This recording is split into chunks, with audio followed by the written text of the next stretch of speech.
শেখ হাসিনার নিষ্ঠুর একনায়কতন্ত্রের হাতে সবচাইতে বেশি নিপীড়িত হয়েছেন সাবেক প্রধানমন্ত্রী বেগম খালেদা জিয়া, যিনি কারাবরণ করেছেন, অপমানিত হয়েছেন, চিকিৎসা সেবা থেকে বঞ্চিত হয়েছেন। এবং তার সন্তান জনাব তারেক রহমান, যিনি বছরের পর বছর ধরে রাজনৈতিক নির্বাসন এবং আক্রমণের শিকার হয়েছেন। এই সকল সত্যকে মিথ্যাচার দিয়ে মুছে ফেলা যাবে না। এনডিএম কোন ড্রয়িং রুমে জন্ম নেয়নি। এনডিএম এর জন্ম হয়েছে রাজপথে আন্দোলন সংগ্রামের মধ্যে, অন্যায়ের বিরুদ্ধে উচ্চ কণ্ঠস্বর এবং স্বৈরাচারের সামনে কখনোই মাথা নত না করা। এক সময় যখন শেখ হাসিনার একনায়কতন্ত্র গোটা জাতিকে ভয়ে আচ্ছন্ন করে রেখেছিল, যখন নির্বাচন ছিল শুধু একটি প্রহসন, ভিন্ন মত ছিল শাস্তিযোগ্য অপরাধ, আর গণতন্ত্র পরিণত হয়েছিল কেবল একটি ফাঁকা স্লোগানে, তখন আমি অনুধাবন করেছিলাম এমন একটি রাজনৈতিক শক্তি গড়ে তুলতে হবে যা শুধু দমন পীড়নের বিরুদ্ধে প্রতিবাদী গড়ে তুলবে না, বরং বাংলাদেশকে দেখাবে নতুন আশার আলো। আমরা শুরু করেছিলাম একটি রাজনৈতিক দল হিসাবে নয়, একটি প্রতিজ্ঞা হিসাবে, অন্যায়ের সামনে মাথা নত না করা। আজ এনডিএম এর প্রতিনিধি হিসাবে যারা এখানে আছেন তারা সবাই সেই প্রতিজ্ঞায় প্রতিজ্ঞাবদ্ধ। যখনই স্বৈরাচারী সরকার আমাদের দমিয়ে রাখার চেষ্টা করেছে, হুমকি দিয়ে, নজরদারির মাধ্যমে গ্রেফতার করে কিংবা অপপ্রচার চালিয়ে, তারা কখনোই আমাদের সংকল্প দুর্বল করতে পারে নাই, বরং আরো দৃঢ় করে তুলেছে। এনডিএম এর প্রতিটি নেতা, প্রতিটি কর্মীর গল্পে ভরে উঠতে পারে একাধিক গ্রন্থ। তাদের ত্যাগে গড়ে উঠেছে এই মঞ্চ, আর তাদের নেতৃত্বে গড়ে উঠছে এক আদম্য বাংলাদেশ। এনডিএম গঠন সহজ ছিল না, এটি অর্জিত হয়েছে ঘাম, সংগ্রাম এবং সর্বোপরি অটুট বিশ্বাসের মাধ্যমে। সম্মানিত অতিথিবৃন্দ, আমাদের নীতিগুলো এখনো স্পষ্ট এবং অটুট। কর্তৃত্ব নয়, জবাবদিহিতা। টিকে থাকার লড়াই নয়, জনসেবা। কারসাজি নয়, যোগ্যতা। আমাদের পথ চলা এখনো শুরুর দিকে। আমাদের স্বপ্ন কেবল একটি শাসক পরিবর্তনের নয়, বরং একটি প্রজাতন্ত্র পুনর্গঠনের। একটি প্রজাতন্ত্র যেখানে নির্বাচন কেবল আনুষ্ঠানিকতা নয়, বরং বাংলাদেশের মানুষের অধিকার। যেখানে শিক্ষা মুক্তি দেয়, প্রভাবিত করে না। যেখানে ন্যায় বিচার রাজনীতির অনুমতির অপেক্ষায় থাকে না। যেখানে তরুণরা শুধু অনুসরণ করে না, নেতৃত্বও দেয়। আর যেখানে রাষ্ট্র কিছুমাত্র লোকের নয়, বরং সবার। এবং সেই কারণে আমাদের স্লোগান, এনডিএম এর অঙ্গীকার, দেশ হবে জনতার। এনডিএম এর অঙ্গীকার। প্রিয় অতিথিবৃন্দ, আজ গণমাধ্যম, নাগরিক সমাজ, এমনকি বিভিন্ন রাজনৈতিক দলের আলোচনায় যে সকল সংস্কার নিয়ে ব্যাপকভাবে কথা বলা হচ্ছে, তা আমাদের কাছে নতুন কিছু নয়। এই সংস্কারগুলোর অনেকটাই ছিল আমাদের প্রতিষ্ঠাকালীন স্বপ্ন এবং লক্ষ্যের অংশ।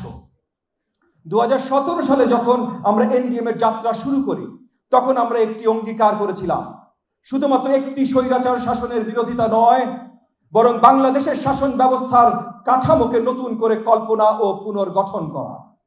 শুরু থেকে আমরা যে বিষয়গুলো দাবি করে এসেছি, তার মধ্যে আছে দ্বিকক্ষ বিশিষ্ট জাতীয় সংসদ, ক্ষমতার প্রকৃত বিকেন্দ্রীকরণ, রাষ্ট্রপতি, সংসদ ও বিচার বিভাগের মধ্যে একটি সুস্পষ্ট সাংবিধানিক বিভাজন, একটি কার্যকর ও স্বাধীন সুপ্রিম জুডিশিয়াল কমিশন গঠন, একটি জাতীয় পুলিশ কমিশন গঠন এবং আরো অনেক কিছু।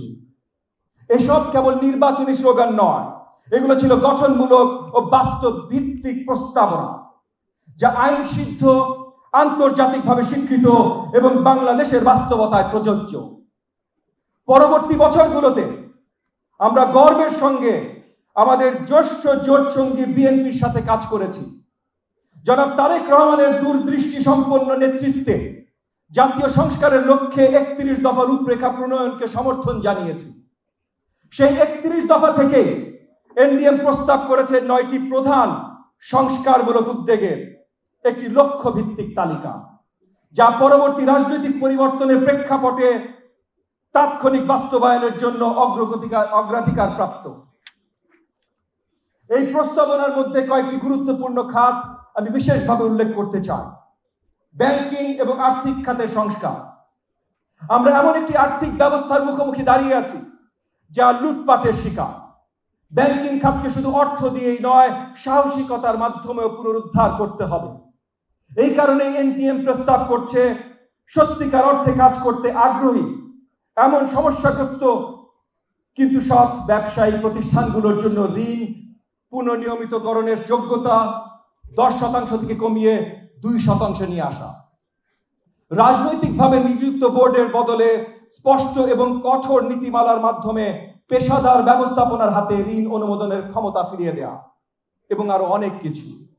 আমাদের প্রস্তাবনাগুলো সরাসরি দেশের শীর্ষস্থানীয় রাষ্ট্রায়ত্ত বেসরকারি ব্যাংকের কর্মকর্তাদের কাছে উপস্থাপন করা হয়েছে এবং ভবিষ্যতের নীতিমালায় অন্তর্ভুক্তির জন্য জনাব তারেক রহমানের কাছেও প্রেরণ করা হয়েছে। একই সাথে বাণিজ্যিক স্বার্থ রক্ষা এবং মাফিয়া দমন আমাদের অত্যন্ত গুরুত্বপূর্ণ একটা প্রয়োজন। বাংলাদেশ একচেটিয়া নিয়ন্ত্রণের ভিত্তির উপর কোনো মুক্ত অর্থনীতি গড়ে তুলতে পারবে না। কোন গণতন্ত্রই বিকশিত হতে পারে না যদি তার বাজার ব্যবস্থা নিয়ন্ত্রণ ও প্রভাবিত হয় সিন্ডিকেটের মাধ্যমে। আমাদের প্রস্তাবনা প্রভাবমুক্ত নিয়ন্ত্রক ক্ষমতা সহ ন্যায্য প্রতিযোগিতা আইন কঠোরভাবে প্রয়োগ করা, স্বচ্ছ সরকারি ক্রয় ও লাইসেন্সিং ব্যবস্থায় সংস্কার, আর অনেক কিছু প্রস্তাবনা আমাদের আছে। আমাদের সংস্কার প্রস্তাবে পরিষ্কার করা আছে কি করে সিন্ডিকেট ভাঙতে হবে এবং অলিগার্কি ভেঙে প্রতিযোগিতামূলক ব্যবসায়ী পরিবেশ সৃষ্টি করতে হবে। এই সংস্কারগুলো কেবলমাত্র দাবি নয়, এগুলো একটি পূর্ণাঙ্গ রূপরেখার অংশ, একটি জাতীয় পুনর্গঠনের নকশা, যার পূর্ণাঙ্গ বিবরণ আপনাদের সকলের টেবিলে বই আকারে রাখা আছে। আসুন আমরা শুধু পরিবর্তনের প্রতিশ্রুতি না দেই, পরিবর্তনের জন্য প্রস্তুতি নেই। সম্মানিত বন্ধু এবং দেশপ্রেমিকগণ, আমাদের যে পথ চলা যুগপৎ আন্দোলন, যা গণতন্ত্র পুনরুদ্ধারের যৌথ সংগ্রাম, তা স্মরণ করতে গেলে যারা এই আন্দোলনকে শত বাধা বিপত্তির মধ্যে দিয়ে দিক নির্দেশনা দিয়েছেন, তাদের নেতৃত্বকে অস্বীকার করার কোনো উপায় নাই। প্রতিটি সংকটময় মুহূর্তে বিএনপি ইতিহাস, ত্যাগের গৌরব এবং জনগণের প্রত্যাশার ভার বহন করে চলেছে। আর আমাদের এই সংগ্রামের দুর্বিষহ অধ্যায়ে বিএনপির ভারপ্রাপ্ত চেয়ারম্যান জনাব তারেক রহমান শুধু রাজনৈতিক দৃঢ়তাই প্রদর্শন করেননি, তিনি দেখিয়েছেন নৈতিক স্পষ্টতা।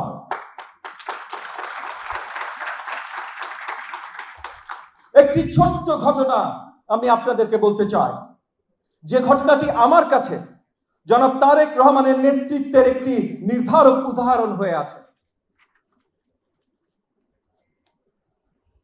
এটা ছিল 2024 সালের 2রা অগস্ট, বিপ্লবের উত্তাল সময়, যখন শাসক গোষ্ঠীর নিয়ন্ত্রণ প্রায় শেষের পথে। ফোনে জনাব তারেক রহমানের সাথে আলোচনায় আমি বারবার বলছিলাম, আমাদের এখনই পরিকল্পনা করতে হবে যেন আমরা হাসিনার পতনের পর একটি অন্তর্বর্তী সরকারি কাঠামো প্রস্তুত রাখতে পারি। কিছুক্ষণ তিনি নীরব থেকে অনেক আন্তরিকভাবে যা বললেন তা আমি কখনো ভুলতে পারবো না। না, তিনি বললেন, প্রথমে নিশ্চিত করতে হবে যেন আর কোনো রক্ত না ঝরে, যেন আর কোনো সন্তান তার বাবাকে না হারায়, যেন কোনো পরিবার প্রতিশোধের শিকার না হয়। এই ধরনের নেতৃত্বই বাংলাদেশে আজ সবচেয়ে বেশি প্রয়োজন। যে নেতৃত্ব ক্ষমতাকে দখলের মাধ্যমে নয়, দায়িত্ব হিসাবে দেখে। এবং এই চেতনা থেকে জনাব তারেক রহমান জাতীয় সরকার গঠনের আহ্বান জানিয়েছেন। কিন্তু আমি স্পষ্ট করতে চাই, যখন স্বার্থনেশী মহল এই জাতীয় ঐক্যের আহ্বানকে বিকৃতভাবে উপস্থাপন করে, তারা অভিযোগ করে বিএনপি আওয়ামী লীগকে পুনর্বাসনের চেষ্টা করছে, তখন তারা এক অবিশংসনীয় সত্যকে উপেক্ষা করে। হাজার হাজার বিএনপির কর্মী গুম ও হত্যার শিকার হয়েছেন, লক্ষ লক্ষ নির্যাতিত হয়েছেন, কারাবন্দী হয়েছেন, নির্বাসিত বা আত্মগোপনে যেতে বাধ্য হয়েছেন। আর ব্যক্তিগত পর্যায়ে শেখ হাসিনার নিষ্ঠুর একনায়কতন্ত্রের হাতে সবচাইতে বেশি নিপীড়িত হয়েছেন সাবেক প্রধানমন্ত্রী বেগম খালেদা জিয়া, যিনি কারাবরণ করেছেন, অপমানিত হয়েছেন, চিকিৎসা সেবা থেকে বঞ্চিত হয়েছেন। এবং তার সন্তান জনাব তারেক রহমান, যিনি বছরের পর বছর ধরে রাজনৈতিক নির্বাসন এবং আক্রমণের শিকার হয়েছেন। এই সকল সত্যকে মিথ্যাচার দিয়ে মুছে ফেলা যাবে না। প্রিয় বন্ধুগণ, যখন আমরা ভবিষ্যতের দিকে তাকাই, তখন দেখতে পাই আমাদের সামনে যে পথ, তা আবৃত শুধু অনিশ্চয়তা দিয়েই নয়, বরং বাড়তে থাকা অবিশ্বাস এবং কৃত্রিমভাবে সৃষ্ট বিভ্রান্তির আবরণে। আমরা লড়েছি, রক্ত দিয়েছি, ত্যাগ স্বীকার করেছি একটি মৌলিক অধিকারের জন্য, একটি স্বাধীন, সুষ্ঠু ও গ্রহণযোগ্য নির্বাচনের মাধ্যমে সরকার গঠনের জন্য। অথচ আজ সেই নির্বাচন, তার সময়সূচি, তার পদ্ধতি, তার কর্তৃত্ব কোনোটাই সুনির্দিষ্ট নয়। এই অস্পষ্টতা শুধু আস্থাহীনতা তৈরি করছে না, এটি জাতীয় উদ্বেগকে আরো গভীর করে তুলছে।